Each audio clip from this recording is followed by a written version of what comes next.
नमस्कार दोस्तों, मोहित study IQ centre में आपका स्वागत है। 14 दिसंबर का ये सेकेंड शिफ्ट का पेपर है। सेट नंबर है के, ठीक है। और इसका CDP का पोर्शन ऑलरेडी अपलोड है, उसको आप जो है देख लीजिए। ये हिंदी का जो है आंसर किए हैं यहाँ पे, तो आप जो है अपने जो है क्वेश्चन से जो है इसको मैच करा लीजिए। आपके जो है कितने क्वेश्चन सही हुए हैं उस पर जो है हमें कमेंट करके बताइएगा। तो आइए देखते हैं क्या क्या क्वेश्चंस हैं और कैसे जो है आपको आंसर्स जो है कितने आपने सही किए हैं, इस पर जो है देख लेते हैं एक एक करके। देखिए हिंदी में जो है एक पैराग्राफ है, जहाँ पे जो है पैराग्राफ आपको रीड करना था और आंसर जो है बहुत सिंपल है, ज़्यादा हार्ड नहीं आया है पैराग्राफ, जैसा कि मैंने पहले भी जो है पेपर में कराए हैं आपको।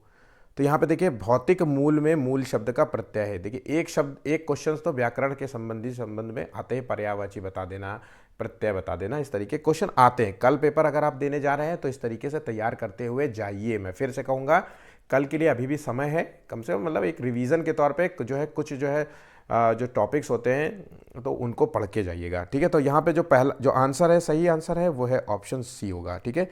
भौतिक शब्द में जो प्रत्यय है, मूल शब्द है वो भूत और इक, इसमें प्रत्यय जो लगा हुआ है वो इक प्रत्यय लगा हुआ है, ठीक है। प्रत्यय और उपसर्ग में अंतर यह होता है कि प्रत्यय जो लगता है वो सबसे आखिरी में लगता है, और अगर उपसर्ग की बात करें तो वो शब्द के पहले लगता है, ठीक है। या फिर जैसे अभौतिक जो होता तो आ शब्द जो है लग जाता, उसके आगे प्रत्यय हो जाता, ठीक है। यहाँ पे जो कल एग्जाम देने जा रहे हैं उनको लिए बता रहा हूँ एक चीज़ें। नेक्स्ट क्वेश्चन है 92 है, गद्यांश के अनुसार मनुष्य को डैश डैश की ज़रूरत है। तो गद्यांश के अनुसार जो मनुष्य को ज़रूरत है वो है अपनी क्षमताओं को उन्नत करने की ज़रूरत है, ठीक है। तो यहाँ पे आंसर हो गया डी होगा। नेक्स्ट, ब्रह्मांडीय ऊर्जा का अर्थ क्या होता है। तो यहाँ पे ब्रह्मांडीय ऊर्जा के अर्थ होता है कि यहाँ पे आंसर है यहाँ ब्रह्मांड की ऊर्जा, आंसर है ऑप्शन बी। नेक्स्ट, खामिया शब्द है। तो खामिया जो है एक देशज शब्द है या तत्सम आद्भव तद्भव, ये क्या शब्द है। तो आंसर है 94 का, ये एक तत्सम शब्द है, ठीक है। नेक्स्ट, अंतर्निहित शब्द का जो है समानार्थी शब्द नहीं होगा यहाँ पे। तो अंतर्निहित जिसको कहते हैं 95 में, इसका जो है समाहित करना, सन्निहित करना, समाविष्ट करना, समायोजित करना, ये इसका जो है आंसर नहीं होगा। तो ऑप्शन यहाँ पे ए होगा, 95 का ए। 96 है, आनंद जो है मार्गदर्शक के अनुसार मानसिक स्तर के परिवर्तन को कहा जाता है। तो यहाँ पे जो 96 का आंसर है, जिन लोगों ने आंसर डी लॉक किया है वो सभी सही हो सकते हैं, ठीक है। नेक्स्ट क्वेश्चन 97 है, आरंभिक दिनों के संदर्भ में कौन सा कथन यहाँ पे सत्य दिया है। तो 97 का जो है आंसर है वह भौतिक जगत की अपेक्षा मानसिक जगत में अधिक कमियां थी। आंसर हो गया यहाँ पे 97 का आंसर हो गया सी। 98 क्वेश्चन है, मानसिक दुनिया से क्या तात्पर्य है यहाँ पे। तो मानसिक दुनिया का तात्पर्य है यहाँ पे 98 का आंसर हो गया, यहाँ पे मन में उठने वाले भाव से है मानसिक दुनिया का तात्पर्य, आंसर है यहाँ पे डी। नेक्स्ट, मानसिक परिवर्तन कैसे होने लगे हैं। तो मानसिक परिवर्तन जो है 99 का आंसर है यहाँ पे। जिन लोगों ने जो है आंसर डी लॉक किया वो सभी सही है, अपनी कमियों को दूर करने के प्रयासों के कारण। आगे बढ़ते हैं अगले क्वेश्चन। यहाँ पे जो है पंक्ति दी गई है, कविता दी गई है पद्य के रूप में, इसको देख लेते हैं। तो यहाँ पे जो है इसको रीड करना था आपको और इसके आधार पे जो है आंसर आपको देने थे। तो 100 का जो आंसर है वो है, कविता के भावानुसार जीवन में सुख दुख सदा रहते हैं। तो देखिए आंसर यहाँ पे क्या है,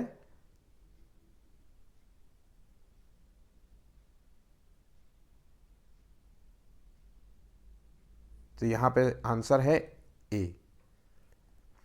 नेक्स्ट है, चाहे कितने भी दुख आए मनुष्य को जो है कार्य करते रहना चाहिए, ऑप्शन यहां पे ए राइट होगा।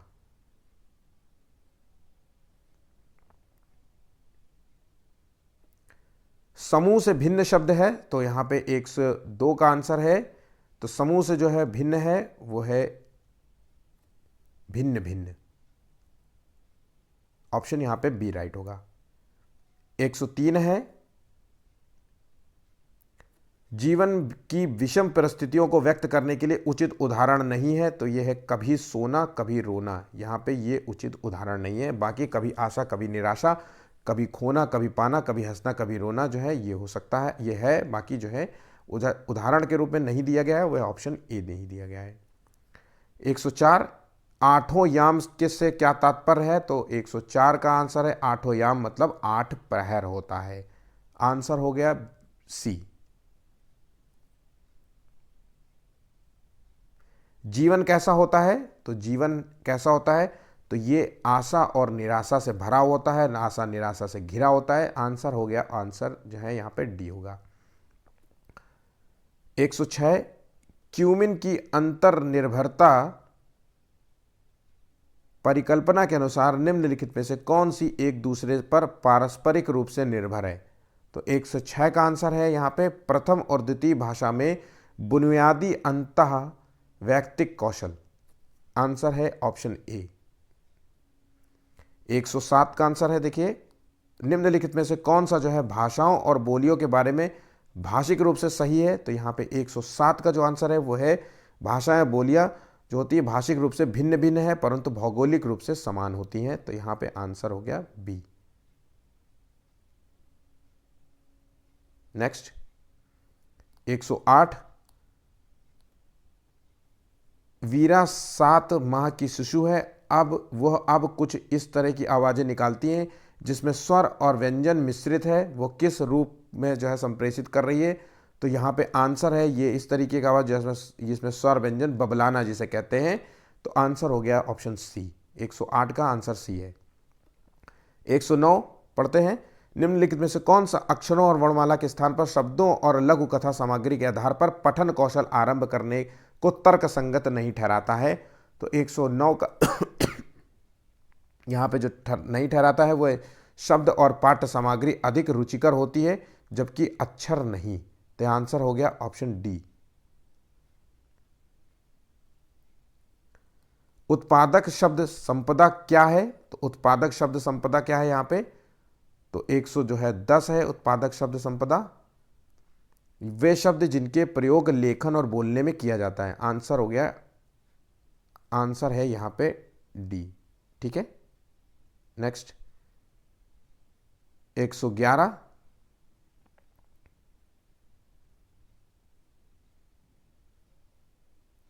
एक समुदाय विशेष के बोलने चालने के तरीके से यह देखा गया है कि दो भिन्न भिन्न सामाजिक आर्थिक समूह के लोग 21 को भिन्न भिन्न तरीके से उच्चारित करते हैं। ये किस प्रकार का उदाहरण है? तो ये उदाहरण है सामाजिक भाषिक चर का उदाहरण है। जैसे कि आप देखिए, अक्सर देखा होगा आपने, बिहार के लोग जो है करोड़ को करोड़ बोलते हैं और यूपी के लोग अक्सर सा को सा मिला करके बोलते हैं। जहाँ पे शाह बोलना होता है वहाँ पे सा बोल देंगे, है ना। तो अक्सर इनमें जो है आप देखते हैं इनकी जो है भाषा इसी तरीके की होती है। ठीक है, उच्चारण की। तो सामाजिक जो है भाषिक चर कहलाता है, ना कि यहाँ सांस्कृतिक चर होगा। मनोवैज्ञानिक तो बिल्कुल भी नहीं होगा, परिणामिक यहाँ पे नहीं होगा। ठीक है, नेक्स्ट 112 पाठ्य सामग्री बोधगम्यता के संदर्भ में निम्नलिखित में से कथन को जो है गलत कथन को हमें चुनना है। तो यहाँ पे 112 का जो सही आंसर है वो है स्क्रीनिंग दोनों की पाठ, हाँ, स्कमिंग में गहराई से पठन किया जाता है जबकि स्कैनिंग में सरसरी तौर पर पढ़ा जाता है। ठीक है, स्कैनिंग में हम जो है किसी जो है तेजी से सरसरी तौर पे नहीं बल्कि गहराई से पठन करते हैं। यहाँ पे ये गलत है। एक सेकेंड, यहाँ पे जो है ऑप्शन सी आंसर होगा। नेक्स्ट मातृभाषा आधारित बहुभाषावाद जिसकी अनुशंसा करता है, तो ये किस चीज़ की अनुशंसा करता है? ये सभी बच्चों की विद्यालय शिक्षा उनकी मातृभाषा या घर की भाषा में ही शुरू होती है। ये इसकी बहुभाषिता, बच्चे एक संसाधन के तौर पर होते हैं और जहाँ परिवार जैसा भाषा बोलेगा, जैसा उसका रहन सहन होगा, उसी तरीके की वो भाषा भी बोलेंगे। हिंदी भाषी में रहेगा तो हिंदी बोलेगा, पंजाब में रहेगा तो पंजाबी बोलेगा। तो ये उसके जो है भाषा घर से शुरू होती है। आंसर यहाँ पे 113 का जो है आंसर बी होगा। निम्नलिखित में से किसके द्वारा भाषा अर्जन उपकरण की अवधारणा की व्याख्या नहीं की गई है? तो यहाँ पे भाषा अर्जन के संबंध में बात की जा रही है। मैंने बार बार कहा है अर्जन और अधिगम के संबंध में आप क्वेश्चन आपसे पूछा जाएगा। ठीक है, यहाँ पे टॉपिक बिल्कुल सिलेक्टिव होते हैं हिंदी में, तो यहाँ से क्वेश्चन होते हैं। मोस्टली क्वेश्चन आप जो है बहुत सिलेक्टिव टॉपिक से जो है कवर कर सकते हैं। तो 114वें का आंसर है यहाँ पे जो है भाषा अर्जन के रूप में व्याख्या नहीं करता है। तो ये बच्चों की अपनी प्रथम भाषा होती है, कैसे सीखते हैं? बच्चे 4-5 वर्षों की कम अवधि में कैसे सीखने के योग्य बन जाते हैं? बच्चे मूलतः भाषा कैसे सीखते हैं? भाषिक उत्पाद उन्हें मिले भाषिक निवेश से अधिक क्यों होता है? तो यहाँ पे आंसर है, ये व्याख्या नहीं करता, ए आंसर है। ठीक है, 115वां का आंसर है, देखिए, निम्नलिखित में से कौन सा द्वितीय भाषा शिक्षण के व्याकरण अनुवाद विधि का गुणधर्म नहीं है? तो यहाँ पे 115वें का आंसर है ऑप्शन ए, भाषा के प्रकारों के स्थान पर नियमों पर जो है अधिक बल देना। 116वें का आंसर है, जब बच्चे अपने आसपास के परिवेश की वस्तुओं, घटनाओं और अवधारणाओं के बारे में पूछना आरंभ कर देते हैं तो भाषा का जो है कौन सा प्रकार अधिक प्रयोग में लाया जाता है?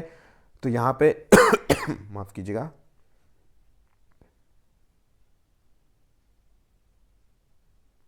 तो यहाँ पे खोजबीन परख होता है। आंसर है यहाँ पे ए। ठीक है, 117वां क्वेश्चन है, एक अध्यापक ने अपने विद्यार्थियों से कहा है कि वे इस बात पर विमर्श करें, सोचें कि उन्होंने उसके द्वारा किए गए अनुभवित जो है प्रश्न का उत्तर किस प्रकार दिया और उस प्रश्न का उत्तर लिखते समय वे क्या और किस प्रकार सोच रहे हैं, ये किसका उदाहरण है? तो ये जो है 117वें का जो आंसर है वो है अधिसंज्ञान का उदाहरण है। ऑप्शन यहाँ पे बी राइट होगा। नेक्स्ट, निम्नलिखित में से क्रिएशन की परिकल्पना में से कौन सा वाइगोस्की के जो है जेडपीडी के समान है? जहां पे जेडपीडी का मतलब आपको पता होना चाहिए कि एक बच्चे को क्या आता है और क्या नहीं आने के बीच का जो है क्षेत्र होता है जेडपीडी। ठीक है, तो इसको तैयार करके जाइएगा। बाकी क्रिएशन ने जो है 4 प्रकार की जो है जो द्वितीयक भाषा अधिकरण का सिद्धांत दिया था।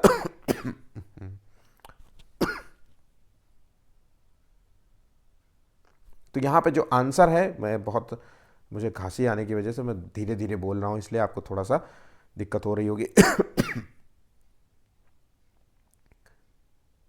यहाँ पे जो आंसर है वो है, 1 सेकेंड, यहाँ पे डी आंसर होगा। ठीक है, प्राकृतिक व्यवस्था परिकल्पना। नेक्स्ट, निम्नलिखित में से कौन सा कौशल समझ के साथ पठन का लक्षण नहीं है? तो यहाँ पे जो आंसर है वो है अक्षरों और वर्णमाला का पर ध्यान केंद्रित करना। ऑप्शन यहाँ पे बी राइट होगा। यहाँ पे लक्षण नहीं है, इस तरीके से ध्यान करिएगा इन क्वेश्चंस को, यहाँ पे सही गलत क्या लिखा है इस तरीके से पढ़ के जाइएगा। 120वें का क्वेश्चन है, आखिरी क्वेश्चन है, मानव भाषा के किस गुणधर्म के कारण मनुष्य उन चीज़ों के बारे में बोल पाते हैं जो उनके तात्कालिक समय और स्थान में मौजूद नहीं है? तो 120 का जो आंसर है वो है यादृच्छिकता। इसको जो है ऑप्शन सी होगा। हिंदी थोड़ी क्लिष्ट जो है यहाँ हो गई है, मॉडरेट है हिंदी।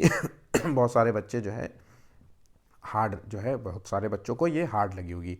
तो आपने जो है आंसर चेक कर लिए होंगे, आप हमें कमेंट करके बताइएगा कि जो है आपके कितने क्वेश्चन सही हुए हैं इस मॉडरेट पेपर में। ठीक है, कमेंट ज़रूर करिएगा। आज के लिए इतना ही, धन्यवाद।